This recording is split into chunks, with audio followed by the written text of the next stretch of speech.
Welcome to the Open Books Podcast, where we discuss all things going on. What's so funny, guys? You should have just kept going. Yeah. Well, where we discuss all things going on in the real estate industry, helping you take the road less traveled to real estate success, guiding you to the top 10%. I don't know about you guys, but I want to be in the top 10%. Me too. I am your co-host, Are you not? Curtis Haddock, alongside my co-host, Brooke Massey and Casey Tudor. That's a good question. You know what? I am in the top 10%. Yeah, well, we at least are. in Oklahoma. But you know are what? in You my know what? eyes. That's a good starting point, isn't it? That's Like it being in the top 10% in your local market. yeah, but Yeah. you want to move up, obviously. Yeah, when you get to the top 1%. Yeah. Yeah. I want to be to the top 0.25%. But you can't get to the top 1% until you hit the 10%. That's true. Touche. I mean, I guess Well, you could Yeah. just win the Things lottery or happen. something. That's you know? that's true. Yeah. What if I just got like a giant?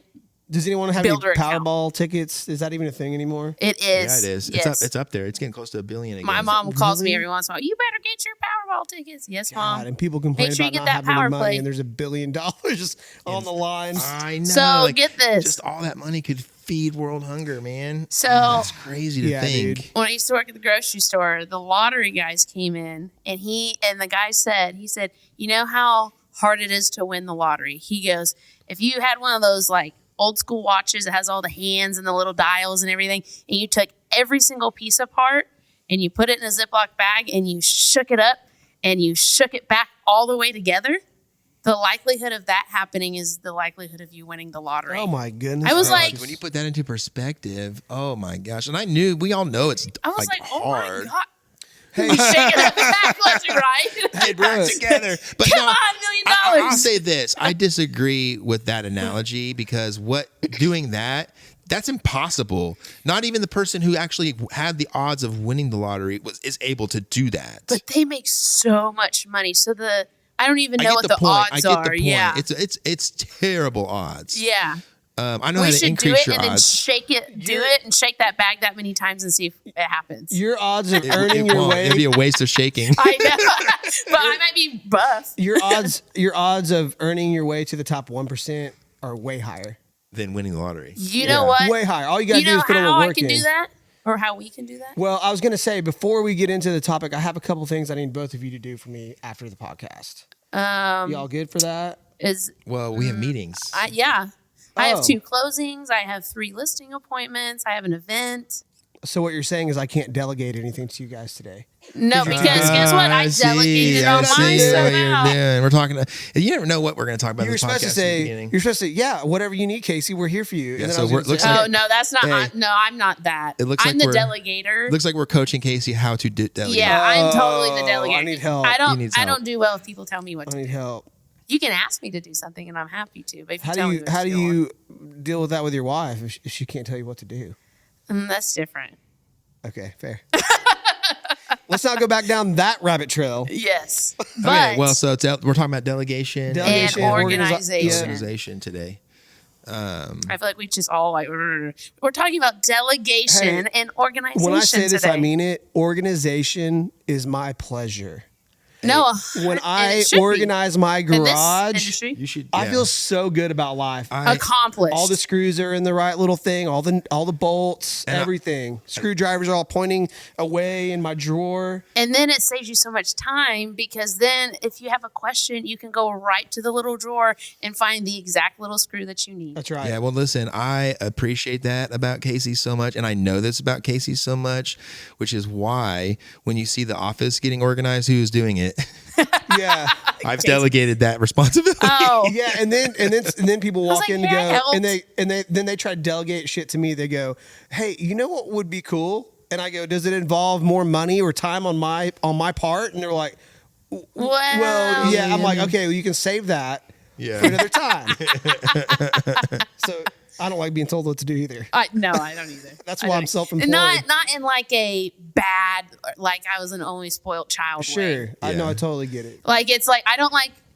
It's like people don't respect me. I take it in a way like you don't know that my worth and how I actually think, and you're telling me what to do when I know exactly, and I'm about to go do Or- it. And it's different. You know? It's already different doing when it. it's Yeah. different when you know that the person who's asking does know and validate your worth and your value. Yes, I'm because like, then you're more willing to. No. And it depends on how they're asking, and it depends on what you're trying to accomplish. I mean, it depends. You have to, on a you lot have of to do what things. Curtis does to me. You got to go to the person and be like, hey, man, like, I just don't think there's anyone else I can go to with this because you're just so awesome and you're special and you have skills that I just No can't one else find has. anywhere else. and that I don't have. And how do you say no to that? And, right? that's how he I learned delegates this. stuff to you. and Casey has the title of like the I don't really know what your title like is. that. I want the title of being the office guru He's like as the far as CMO, Chief Marketing Officer. We did have an agent that came in COO here too, that was Chief newer, and he Organization. kept coming in, and then he finally asked me. He's like, "So are you like the handyman for bricks?" Who said that? Edwin did. That's hilarious. We never talked about real estate. He just saw me always doing something, and he assumed I was the bricks. Well, and handyman. anytime somebody comes to me and says, "Hey, this desk is a little wobbly," we'll talk to Casey about it.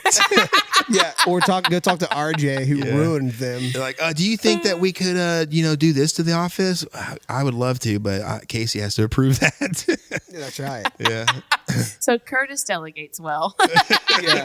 We have learned. One of the biggest things I learned though, for real, is if you need something from somebody, you ask them for a huge favor. yeah. Say, hey, can I ask you? I need like a huge favor. Yeah. And then they're like, okay, What is it? what? And you're Like like, stressed can you hand out. me that screwdriver? And they're like, and then they're like, oh, I can do that. Yeah. But if you're just like, And they hey, feel accomplished. Yeah, if you just say, Yeah. will you hand me that screwdriver? They're like, it's so far away. Sounds like It's you're a good married. point. That's Yeah, a good no, point. for real, it works. It It's totally a good point. works. It's a good point. Did you hear me? Sounds I- like you're married. It is what sounds she like said. you're married. Yeah. Yeah. Some skills that you learn over time. He just That's right. used screwdriver instead of the remote, so Claire didn't really like listen. Yeah. Or it's like you're thinking like, gosh, what is he going to ask me? Like, am I going to have to like, is this going to take hours of my time? Yeah, and then all of a sudden you're relieved. Yeah, like yeah, That was easy. I could do that. Yeah. That's super easy. Like, hey, could you go get me a glass of water, please? Well, let's Wait, talk. like, oh my gosh, I have I need you to do me a huge favor. Like, I'm parched. Yeah. I'm working so hard. Do you think you could just get me a glass of water, please? Yeah. I can't remember who taught me that, but it's been a long time, and I use it a lot, Now I know. and it's successful. I like that. That's good. Thanks. Glad we're here. Well, now we figured out how to control people and get whatever we want. Yeah. So let's talk about delegation. Okay. What kinds of things are we delegating? Well, let's in talk order about to know what's- overall delegation and like why it's important in your business, and I think too why it's so hard. I think for a lot of people to do is to delegate. I think it's hard for people to delegate because they're not organized. Ooh. So if you're not organized, then how do you know what to delegate? That's true. How do you know what you can get done and what you can't get done? Because not only should you be organized, but you should have a priority list, Right. And know what needs to get done and what can wait. And then the other thing that I have learned from many sources and Many mentors moons ago. is you need to understand that your own value and your own worth, kind of what Brooke was alluding to, and you need to put it into a monetary value. So like the hours that you spend working on your business today, are you making $50 an hour or are you making $300 an hour? Because if you can put that down to a number and know that your personal time is worth $300 an hour, then should you be doing $15 an hour secretary work? No, you should be delegating that or hiring it out or or paying someone else to do it. Yeah, and I think that bleeds into your personal life too, like mowing your yard or having someone to fix your gutters. Now, there is an exception to this because in my world, I love You to enjoy that use stuff. I love to use my hands. Yeah. And same. so I feel that. now I don't mow my yard, but I do enjoy it if I did it because I get that sense of accomplishment. I get sweaty, release toxins, do that whole thing. But the reason I don't mow my yard is because I work too much, and every time I'm available to mow, it seems to rain. And then the next thing you know, I'm a week behind, and Claire's like, And then it's "Are impossible. you ever to gonna mow?" Yeah. And then now whenever it doesn't get mowed because of the rain, she goes, "Is Adam ever gonna mow?" And I'm like, "I'm sure he will whenever the grass dries up, text him honey." really quick and delegate I that. do, yeah. But also, you like knowing your priorities, like family time, Yeah. and being with your family. Like if you're busy working and then you also prioritize your family, then is it worth doing this thing that you enjoy, mowing, or do you need to be spending that time with your family because that's all the time that you have? Yeah, And I had this argument with my brother-in-law specifically about mowing the yard because he totally that's his thing. He finds so much pride in My it. neighbor does it. You know what I mean? And he was like, I can't believe you pay someone to mow your yard. The people who mow usually have that. And I said, there's nothing wrong with what I do versus what you do Right, because you find pride in that. If I found pride in it, then I would probably do it too. Right. But I got to a point where it was more time consuming. was And there was annoying. It's a nuisance. better use of my time Yeah. for my family, whether it's making money or spending time with my family, whatever else. And now I'm also like my yard guy. I would probably, if Brittany and I knew him at our wedding, before our wedding, he would be invited to my wedding because I just love him and his family so much because I know I'm Your helping grass must be somebody else. but, Do what? but My grass must be green. Yeah. But He loves us. Here's my argument also. All those points I think are 100% valid and true.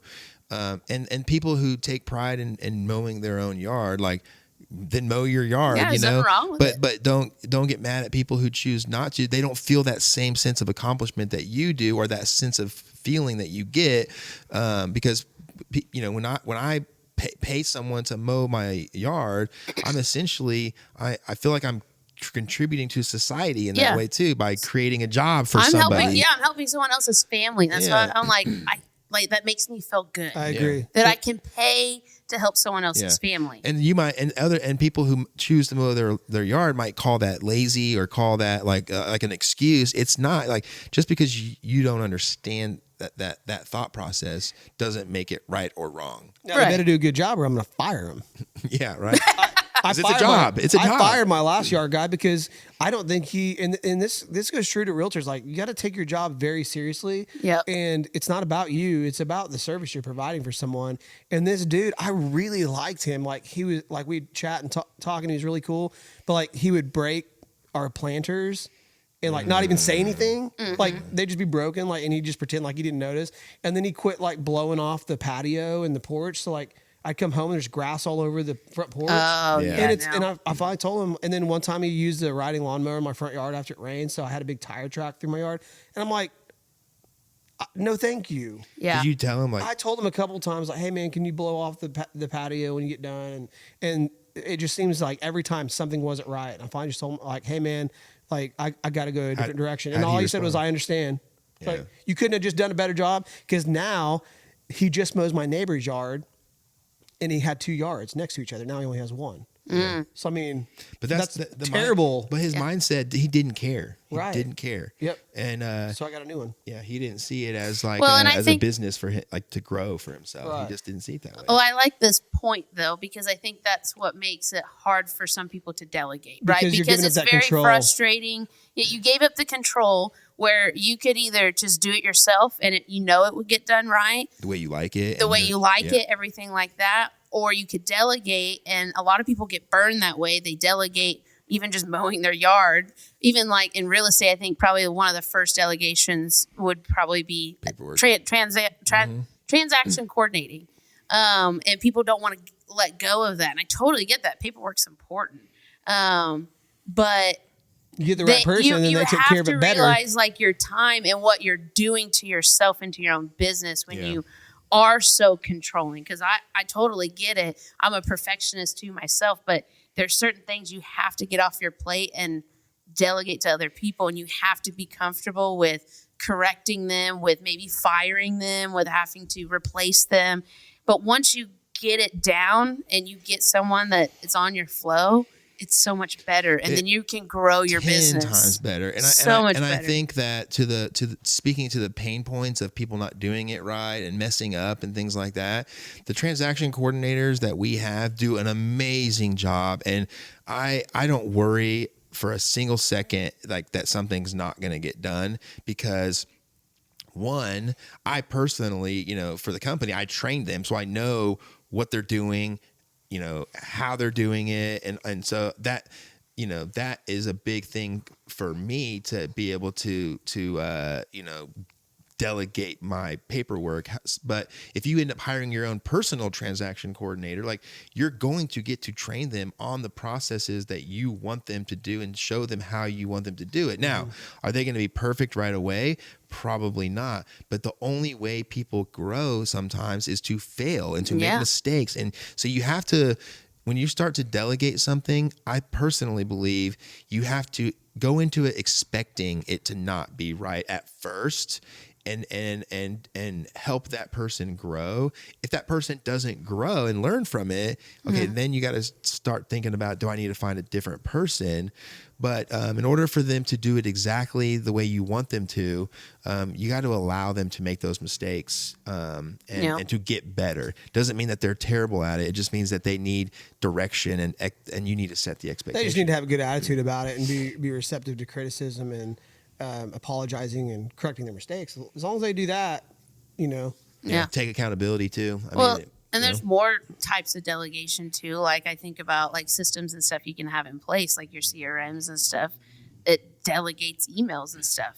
You can schedule out social media type stuff. How many like times to me, has that's your like CRM delegating. accidentally sent an email out to the wrong person? Well, let's not talk about that. But it happens. Yeah, but it happens. That's and then you learn and fix it, but you're still delegating that email process. Yeah, and then I yell at my computer and I discipline them, also act and like a client that I way, fire too. them. I will No. reprogram you to be stupid if you don't do I this. will wipe you clean if you don't make this right.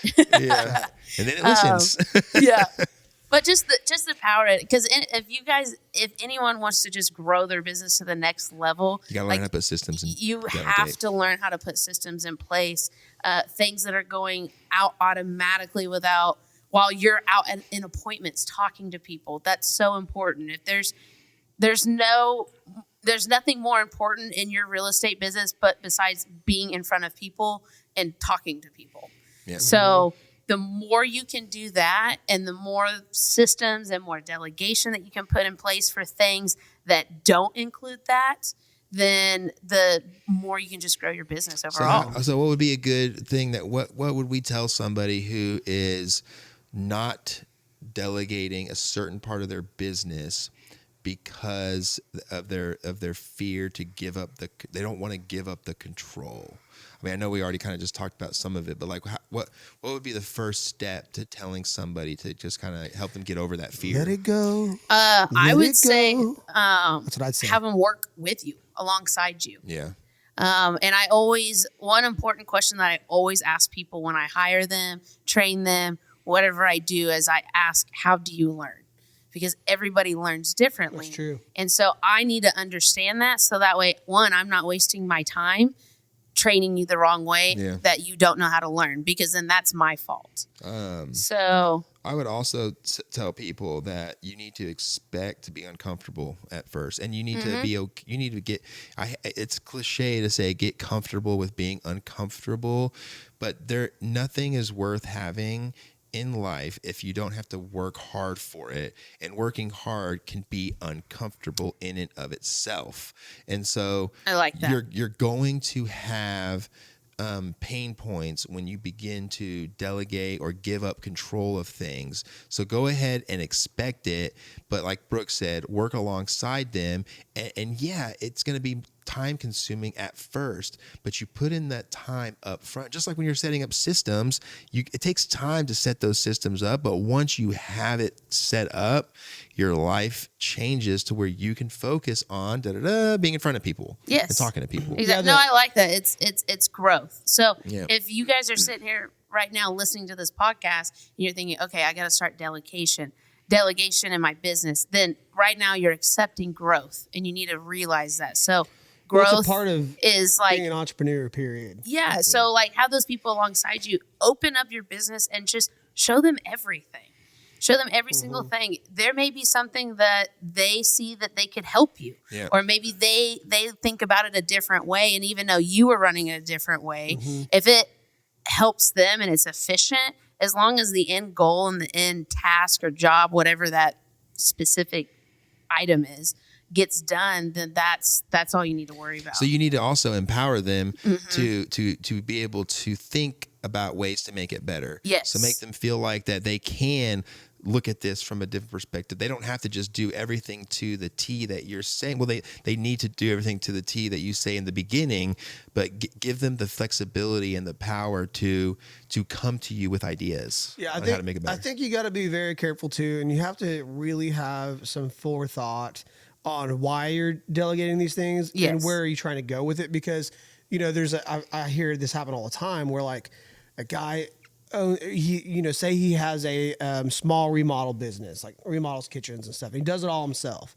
And then he ends up making, $60,000 a year or say $100,000 a year. He's making off these kitchen remodels. But then he goes, I'm gonna start delegating.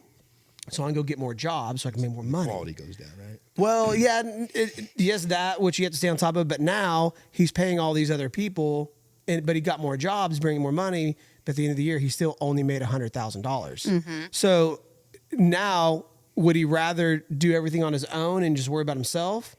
Or does he want to keep growing and keep adding people because his mission or his why is to help create other jobs and provide other people? Like you have to be able to be okay with those things. It depends on your purpose and your why and your goal. But to me, if you're growing and spending more money, but you're netting, the same.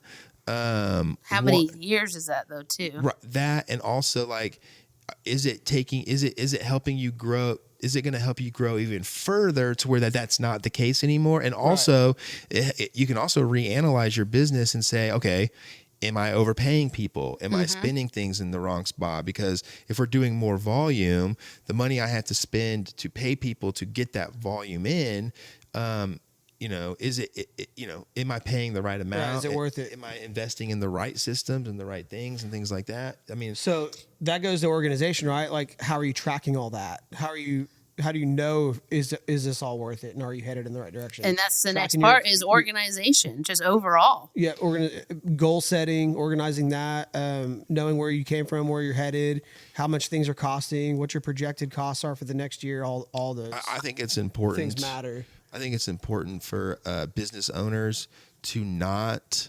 get into a period of time where they're content for too long. Because content can stall growth, and if you're not growing, you're dying. The saying goes, and it is true because we get stuck in our ways. It's very easy to we're creatures of habit. Yeah. And if we're content with where we're at, I'm not saying that it's a bad thing. You can be growing in other areas, like. If you're content with the amount of money you're making and you're like, I don't want to grow to be this massive multi-million-dollar person, that's okay, but still grow and to a point where like you can make the same amount of money, but maybe you're spending less time doing it. Now you get to spend more free time with your family and doing things that you want. Like, find ways to grow. So I think that we're going to go through periods of time where we're content, and then we have to, because it's a resting period, and then you can kind of reorganize and push yourself. And think like, what's the best strategy for me to grow from here? So I think don't be content for too long. And then also, don't let fear get in the way, because fear is a great motivator for us to either do something or to not do something. And a big part of growth, hiring a transaction coordinator, let's go back to that one. It costs money, right? Yep. You're gonna have to pay now for fear. It. And a lot of people, when it comes to putting someone on payroll, they get afraid, like, what if I can't meet that payroll? Yeah, absolutely. Sometimes you have to spend money to make money. And I 100% think that you have to spend money to make money, to make more money, right? Yeah. You can only go so far as an individual producer. Yes. And the only way to increase your money as an individual producer by not putting systems in place, not hiring people, not spending money, or delegating, would be to increase your volume. Or the amount of commission that you charge in this industry. That's the only way you can do it as an individual. Otherwise, you've got to figure out, okay, how can I sell more and make more money. And the big part of that is hiring somebody. What are the tax implications to hiring somebody? Like a lot of times people don't realize you're going to be paying Uncle Sam thousands of dollars if you produce a lot in this industry. Why don't you take those thousands and give it to a salary person? Now you're able to pay somebody to do work for you or to help you with work so that you can do more. And instead of paying Uncle Sam, you're paying an employee, because that's a write-off. You can write it off your income, and your tax liability goes down. Right now, it's not a dollar for dollar exchange, but you're saving money on taxes, and you're taking that money and you're using it to now propel you to do more. And then you get the experience of what that feels like. And you're like, oh, I can do this. It's not that bad to have to hire somebody and to have an assistant or an ISA or a transaction coordinator or whatever. Or someone to go put your signs out. Yes. Anything like that. If you don't know what to delegate, go back to picking your top 3 priorities in your business. What are the top 3 things currently in your business where your business would basically crash if you did not do these 3 things? And write those down. And then whatever else outside of that, those are things that you guys can delegate and find someone else to do and whatever else. Like I said, most of the time it should just be getting in front of more people and talking to people. And getting organized, it's hard to do sometimes because you have to write something down. You have to put energy into it. I would say start with what Brooke said. Find the top 3 things that you absolutely have to do to keep your business going. And then once you have those 3 things, for the next week, every day that you do something, a task, something that takes time, I want you to write it down, and then I want you to say, does it apply to those top 3 things? I like that. So that way you now know all the tasks that you did throughout the week. So you can do one of 2 things. You can either delegate that task, or you can eliminate that task and say, I really don't need to do that to keep my business going, right? We probably do things all the time that aren't necessary. This is like something you should do like throughout your business often. Yeah. I think, because like I even personally, I know, just went through it, and like I scheduled one-on-one with Curtis. I was like, okay, I need some time. And I just like obsessively started looking at everything I had to do, because it just all started adding up. New things to get added, whatever else. And it's like, okay, what can I delegate? Because now I don't have time. Yeah, and you also want to do, when you're making your list, like do your hardest things first. Like, and I won't name any names, but it starts with a B and ends with an N. And he'll sit around. Rhymed. Yeah, he'll sit around all day thinking about this very difficult conversation he's going to have, and it drives him nuts. And he won't do anything just else. so our listeners know, he's probably right behind us, huh? No, he's not. Oh, okay. I can see the pain though, and like I can also understand. So I have had to learn what you don't want to do is respond to a difficult situation immediately, because you don't want to overreact or underreact. So important. You think about it, you give yourself 30 minutes or an hour, you contemplate it, and then you make the call. Right. And then once you made it, usually most of the time it ends with a resolve, and it's like, oh, awesome. And I've learned that too. This is just random, but like the other day I got a deal accepted, and then so I told the realtor immediately. So I'm learning still. I said, hey man, we're good to go. They agreed to your terms. Hell yeah. Well, then I get a text like 2 minutes after, hey, we decided we don't want to do what the seller or the buyers want. We changed our mind. We want this. Is it too late? And I'm like, well, technically no, because I haven't signed. You haven't signed, but I've already sent out to the other agent, and they've already let their parties know that we're good to go, and now we're gonna like crush them. Yeah. And what that could result in is them saying, you know what, I think we like the other house better. People are that sensitive. Yeah. And anyway, so I learned I need to wait. Because it was me. I was trying get it signed and then send. I was trying to knock stuff out, and but anyways. But organization unread is like, if you guys haven't done that on your phone, where you can like read a message and unread it, best thing ever. I need you to show me how to do that one more time. Okay, you have it already. One thing. I thought we could put the unreads to the top. Yes, you can. No, you that's can. What I need to do. Yeah, you can pin them. It's already set up on your phone. You just hit filters. Filter, that's right. Yes, you can filter. You can pin see. Them These to are the those top. little things that like organization things that like you ignore for years. Oh, When you 100%. could, and then you learn, you're like, oh my God, I could have taken 5 seconds. But those are two different things that you guys are talking about. You can pin conversations to the top, Yeah. and then you can also put things on unread, and then filter it and just show your unread. And you can do that with everything, just so you know, your emails, Facebook Messenger, Instagram messages, everything. Okay, listen, before we don't get to this topic, Okay. let's talk about the most important thing in organization whenever it comes to running your business. What is it? Notes. No. What, time management? Yeah. Your schedule. Time blocking. Oh, okay. I was like thinking like really fine-tuned detail. Yeah. I'm like, those notes are This important. is something that like I never did before I got into real estate. Your And when I schedule? learned it, it's like, oh, time blocking. What's this? Let Yes. me Google and read about this. Oh, I used And to then- like make fun of people in college. I remember because I was like, I can remember just everything that I have going on, and I was Yeah. pretty good, a little arrogant, but that's okay.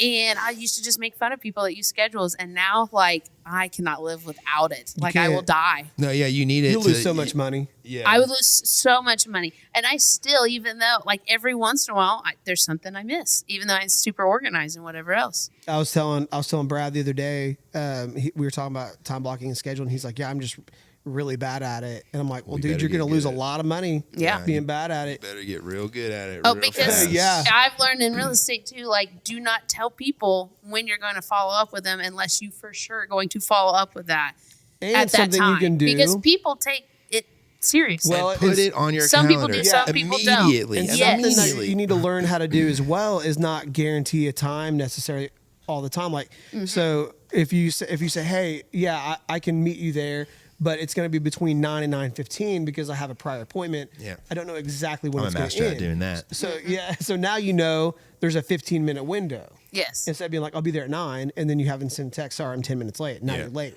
Yeah. So that's been huge for me too over the years. Yeah. Usually I'm just early. Time man. Yeah, I was gonna say your window's like a 10-minute earlier window.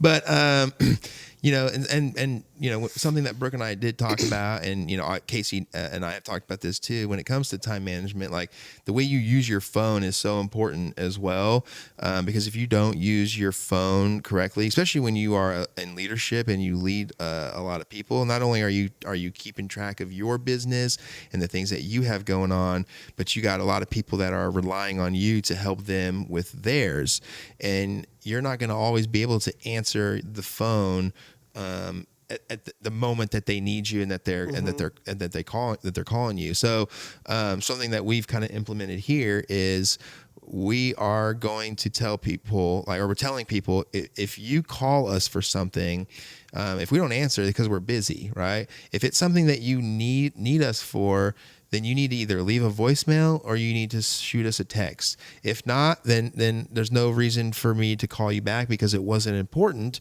And the good thing about them sending a text or leaving a voicemail is you can see there's been times where I see what they need and I'm like, oh, I mean, that's easy. Like I'll forward it to Amy or I'll forward it to Brooke or I'll forward it to and you it's done. and say, hey, can you help me take care of this real quick? And vice versa. You guys send it to me. But then it gets taken care of and you can forget about it. Well, and right? also too, on the other end, the agents also know that if they call me and I don't answer or whatever, maybe they don't leave a voicemail or text message. They know that they have other people to call and talk to. Yeah. So I know they're taken care of. Yeah, that too. And on that note, I was gonna say something and I can't. You'll remember whenever I'm talking. So you talk. phone organization to me is one of the biggest reasons I've been successful. I have a calendar and then I organize my phone. So anytime I meet somebody or a realtor, anytime a realtor texts me, I save their number and I put realtor in the little business name or their realtor company, whatever they do. Title or whatever, yeah. And then if I meet someone at an open house, I put OH for open house and I put the address and that's where I know I met them at. And that connects my brain if I'm like scrolling, oh yeah, I remember that John because everyone's name is John. But Yes. I met this John on Northwest 158th. And so now I know who I did. And I can just type in OH and all of my open house people I've been following with pop up. So even if you don't use an actual CRM, I use that as a CRM. And then same with my for sale by owners when I was doing those a lot. it goes FSBO, and then either their name or their address, and then when they call me back, I know who's calling. And it's been huge. You could be prepared and get in the right mindset for answering the phone or calling people back, knowing who you have to call back. I do that, and then I have a ton of widgets on my phone. I think pretty much everyone can have widgets on their phone. Like one's just a general notes, and then the other one's like a actual to-do list. Because most of the time we're out in the field, right? If you're running your business, you should be out in front of people. Well, maybe I'm at an event and I talk to someone and then I walk over to the next person. Well, that can happen a lot at like a certain events, and I may think about something, or I mean, we're all realtor brains, right? Like all of a sudden I'm like, oh crap, I forgot I got to send that addendum. And I'm like in the middle going to the next person because this conversation reminded me of something. Yeah. That to-do list has saved me. Yeah, and you can do this anywhere. You can be in the movie and you can go, hey Siri, add Colebrook to my notes. Boom. And then it's added to your notes. Yep. Just like that. Did you just get it added because you had your phone right there? Yes. But I'll say that has been like the biggest, like as far as like organization, because I was always like a traditional pen and paper. I've always been that way back in the day. But then when I started doing real estate, I was like, okay, well, I don't have my pen and paper with me all the time. And it was but I have my phone with me 24/7. Anybody got a napkin?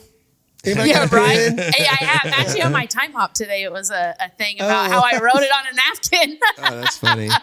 I grew up with my dad drawing pictures on napkins at restaurants because he's an artist. He would just draw these crazy that's freaking things cool on napkins and then just leave them there, Yeah, that's freaking the to-do list is crucial because when you have it and once you get it down, it can leave your brain, because you know you can go back and look at your to-do list. You don't you don't have to stress about remembering it. I'm like, because I wrote it down. Because I'm definitely the person when I wake up at 2 a.m. and I'm like, and I'm wide awake and I just think about all the things that I have to get done. Yeah, it's challenging. And that to-do list comes in handy. Do your hardest things first, and I think too, like, and I could take my own advice here, but it's like, man, if you get up every day and do your prospecting and like actually take it serious and use that time wisely, and you're not walking back and forth, getting coffee or having conversations, getting on Facebook, and you're actually making those calls.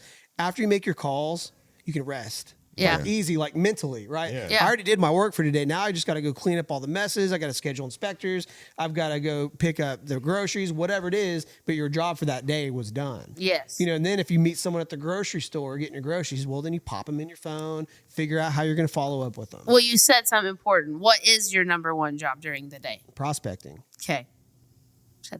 And that's, it's easier said than done. Oh, it is. But that's where the money's at, and that's where a lot of the money's at. And that's where if you see realtors making a decent wage, they might be making, 6 or multiple 6 figures, but they're not really prospecting at all. Mm-hmm. That could be like, okay, are we getting content? Kind of situation. Or just hire someone to do the cold calling. Or do that. Yeah. Depending on your style and what you're comfortable with, and because your value is in closing the deal. Mm-hmm. And I know some realtors that don't make enough money. They complain about it, and they're like, "Man, I'm so busy," and they keep themselves busy, but they're not doing the right. They're not busy doing the right things. Of busy work that you can do as a realtor, a ton that makes you feel good. It can filter into your personal life. That too, is and then so you get used time-consuming. to it. Right? Like you get used to like, oh, well, I'm going to run my errands during the day because I can. Yeah. Well, that just ate up 3 hours a day, and now you don't have time for anything else because you're busy all day. Yeah. Washing your car or whatever. Yeah. When everyone else is like, man, I better get up on Saturday morning and go wash my car because I worked all week. Yeah. But I will say organization, and I've been really actually thinking about this a lot this past week because it's part of some of the delegation that I've been handing off to people.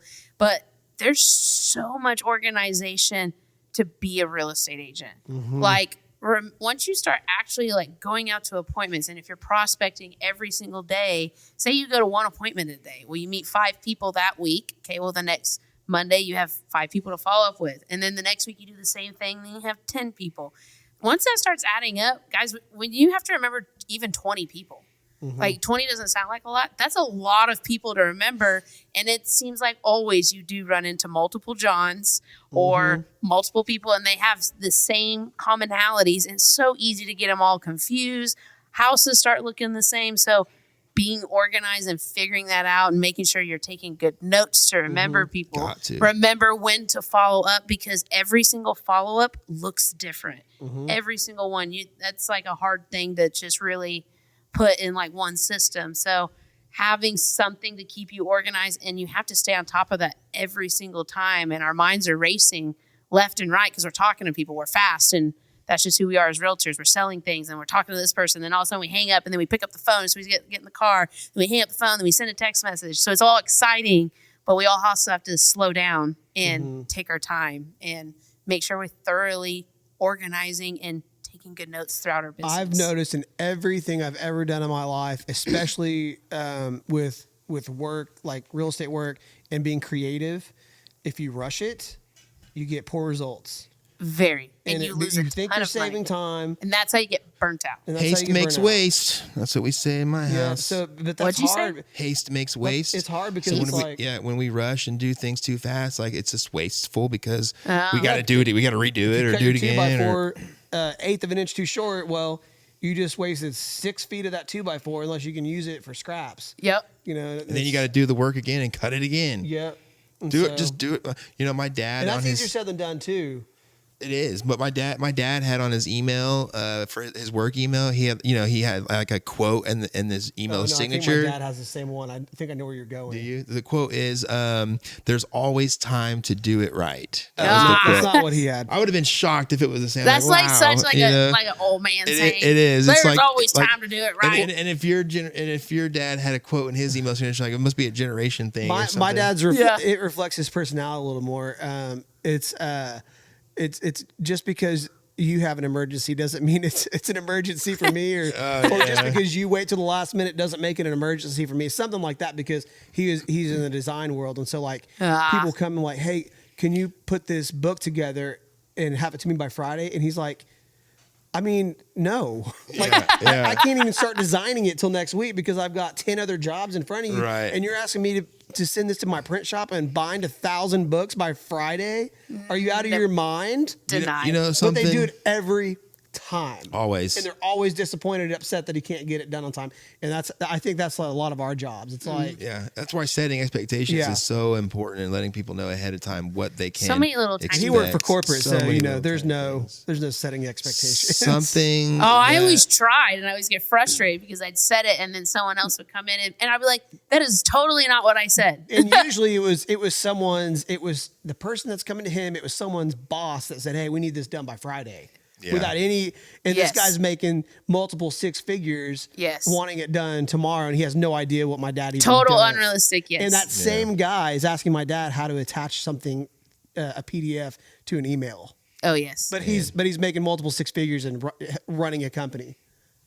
Goes I to have, show, like- Isn't that goes to crazy? show that you could do anything. Yeah. Anybody could do anything. I mean, I look at those. I'm not gonna say where he worked, but it's like you look at some of those bigwigs up there, and I'm like, you guys are idiots. Yeah. No. You guys sit around this room and Listen, I make sat across decisions. from my CEO that has an MBA from Harvard, and I told him how he was running his company incorrectly. yeah. So, and not arrogantly, just like he just looked at me because he had no idea.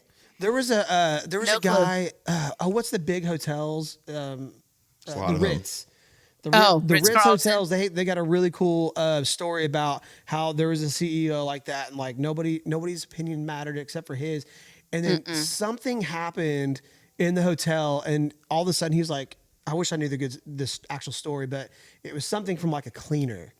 And then so from that time on, he made sure that every department was involved in those decisions. So like if it was about the linens, he asked the people who put the linens on the beds what they thought. Right. You know, and it probably created good culture It did. Oh, dude, I and think all it kinds changed of stuff everything. because they look at those people, and those people do have value. Like they look at them as like just puny, but they're the ones in the trenches. Right. I think that stuff is so important. You know how you guys, give me a hard time how like I talk and you guys can't get words in. I've been feeling like that for the last 20 minutes. Wait till you listen to this back. Finally. There's like probably at least 5 or 6 times like That's how we usually We feel all after- do that to each other. I'm usually like when I'm editing it, I'm like, okay, where am I saying something so I can edit my vocal? Yeah, but no, I think, but 2 points I'm going to make. One Okay, of them is way past, but I'm going to say it anyways. But to what you guys were talking about, back to transaction coordinators, our processing team, like anytime that we have something that like when we're trying to perfect the system, before we just say, let's put that in place. I always ask the people that are doing the job, will this work? Yes. And if it won't work, I need you to tell me why it won't work. And because sometimes their answer, you got to understand the why behind it, because they just not want to do they it. may not just, they may Right, which is most likely. they don't want to do the extra work or this and that. And so you got to find out why it won't work so that you can have a full understanding of the picture. Yeah. And then do you want to comment on that real quick? I was just going to say, for it. I just like to make things simple for everyone, because if Yeah. the job is simple for everyone, then everyone's happy and everyone's making more money. Yeah, and it just makes your business better, and it allows you And more your time clients are for happy. customer service. Yeah, to help your clients and all that. But one other thing to leave you guys with when it comes to like organization and delegation and things like that is something that I have learned through experience is there's a lot of times where I will get a phone call, and you can see how far ago this was. I will get You went back to like the first 2 bullet points. right. There's a lot of times where I will get a phone call, and if people don't leave a text or a voicemail, before I even had that policy in place where I wouldn't call them back, like. If I was busy and I couldn't get back to them for a couple hours, so many times did when I finally got back to them, the answer was, "Oh, I already got it taken care of. Yes. Don't worry about it. It's already done." And it's like, oh, interesting. I love when that happens, and so because then I don't feel bad because they got their answer. they got their they weren't waiting on me, right? And they got their answer, but it also goes to show that, and sometimes they got their answer because they found it themselves. Yes. It's so easy for people to pick up the phone. It's like as if they need an answer to something, like, oh, I could just call Brooke or Casey real quick because they get the answer and I don't have to do the work to go find the answer. Well, when you're not available, then they have no other choice but to go find the answer. There's a fine line because some things you don't want them Googling. Sure. But then some things you do. So it's like it's hard for them to know sometimes, but it's more a personality thing, like how they approach it. But the point is that whether they are trying to find the answer themselves or some things you can't Google and find the answer and be confident in, but usually the things, if you're Googling them, they're like simple things, I would say, but or they're getting help from somebody else. But I think it's a good idea to, when you're utilizing time and time management and delegation and things like that and trying to be organized, is to I'm just throwing out organizational terms now at this point, I feel like, but just preach it. Yeah, just wait a few hours before you get back to people, and most of the time the stuff will have resolved itself. Yeah, and that's not like a blanket statement of like every time, like know when like, something's don't care about important and somebody. not. But my biggest one is, this is a perfect example of that's why they need to text you or leave a voicemail so that you know what they're needing help. You can make that decision, or they're going to call you later about that and you're waiting. Yeah. But you can also ask too, like, you wait a few hours and if they got it taken care of, I always say, oh, well, what was it? Yeah. And then, because there are times where I've asked that question and then I'm like, oh, whoa, what did you find out? I always tell people to call title. Yeah. I'll say, hey, that's most certainly a title question, because I have no idea. If this were me, I would have to call title. Why don't you give them a call and then let me know what they said? They never call me back and tell me what they said. I know. Oh, I know. But my biggest sometimes one, I'm like, well, I really wanted to know. My biggest one is if you're a realtor, do not text or call someone and ask them for another realtor's phone number. Yeah. Because now you're waiting on me to deliver before you can call that person and ask a question. You can find their number on the internet, on the MLS, on OREC, on their Facebook page. They updated my app that now it says find members, and I can find anyone's phone number in 2 seconds. I know exactly. It's like, you can call me. It's like you call, you don't leave a message.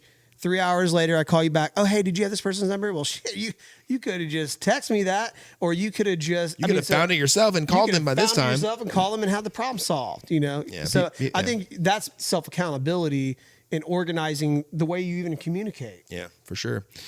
So time blocking and delegating jobs. Organization. Yeah, and I, to your dad's quote too, is that like, just because it's an emergency to you doesn't mean it's an emergency to me. Yeah, I think that fits and goes a long way, because if people are going to wait till the last minute when and sometimes not just that, if they're waiting till the last minute, but in our industry, there's not very many emergencies where it's like, this has to be done right now, or everything's going to fall apart. Because if it's an emergency like that, just call 911. Yeah, well, if it's an emergency, like I had someone call before, they're like, "Hey, the house next door that you have listed, there's water gushing out of the front door," and I'm like, "You may want to call the city or go down and turn the water off at the meter."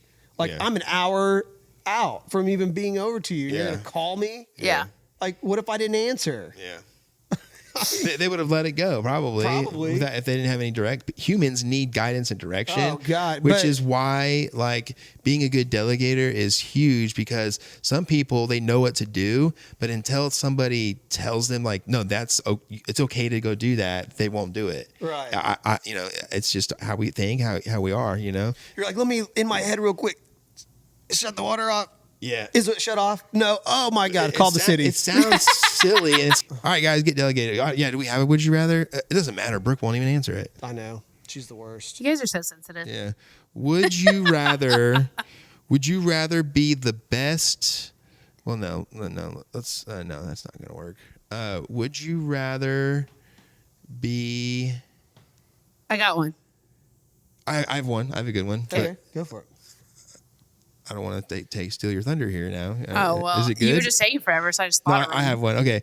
Would you rather be the best, like the best worker, like the best person at getting things done, like you're the best in the world at getting things done, or the best delegator in the world? Best delegator, 1,000%. Yeah, that's an easy one. If Brooke answered it, that was way too easy.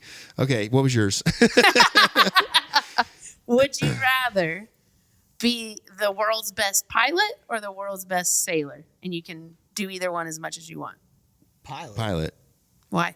Because I can fly anywhere. Anywhere I want. And being the world's best sailor, you would have to face some scary shit, I feel like. There's like real life pirates. There's a documentary on that too. Yeah. There's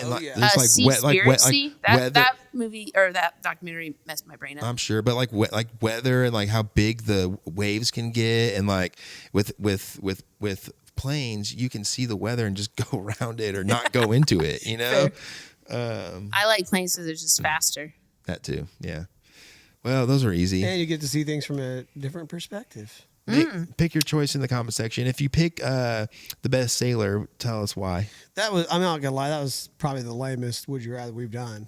I think so too. Do you have one? You guys are the most sensitive would you rather players together.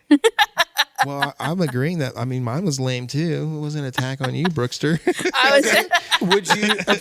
Okay. Just in life, this isn't meant to be dirty, but you can take it however you want. Would you rather give or receive? But you can't do both. Can't. You can only take, you can only give. This is a hard one because it's like depends on the situation. Well, I've got children, so I have to say give. I'd probably say give then. No, you don't have to say give. Yeah, I do. I got kids. I love them. I mean, I feel like I give a lot, but every once in a while I like to receive something. No, okay, this is a good one because you can't answer the damn question. Yeah. Yeah.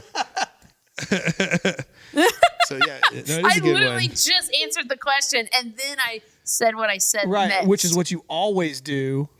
Right. With would you rather. For now on, I'm just going to give an answer and not say a damn thing. Yes. Well, you can explain why you picked it. No, I can't. Okay. Dude, I don't know. We're sensitive. I think every human being is sensitive. Everyone's sensitive. So, you know. Okay, so what did you tell me I can't pick something? I'm just over being called sensitive. I'm feeling sensitive right now to being called sensitive. You can call me sensitive. I did. Because usually if I'm calling you sensitive, usually I'm being sensitive. So what was your answer? Well, yeah, what was it? Huh? I already forgot. I give. Okay. She said give, but I also like to receive. Every once in a while. Yeah. That's what she said. The second time. Oh gosh. I just can't be perfect. Man, you guys. I feel like I'm never gonna be enough. It's not who's sensitive. Right. That's what I'm saying. Not during this segment, you're not. Not during Would You Rather. Yeah. I mean, yeah. Would You Rather? We just want one answer. Hey, Hey, who's teaching Power Hour today? Hopefully Ben. Okay, good. Well, we should sign off. Yeah, I would if I had to choose, I would choose give. Like I feel like that's the, that would be hard though. It would be hard. It would be. No, you can't say that. That's why I'm glad I found it. It's either give No, or the other. I Nope. answered. It could be hard. Yeah. No. If I say it's hard, then That's not what you said. you though. get mad. I literally just said, yeah, but I like to receive sometimes, therefore making it hard to decide. Okay, No, I can see he's your just point. saying That's a it- good point. Thank you. Okay, fine. Hey guys, as we come to an end, we just want to say thank you for watching.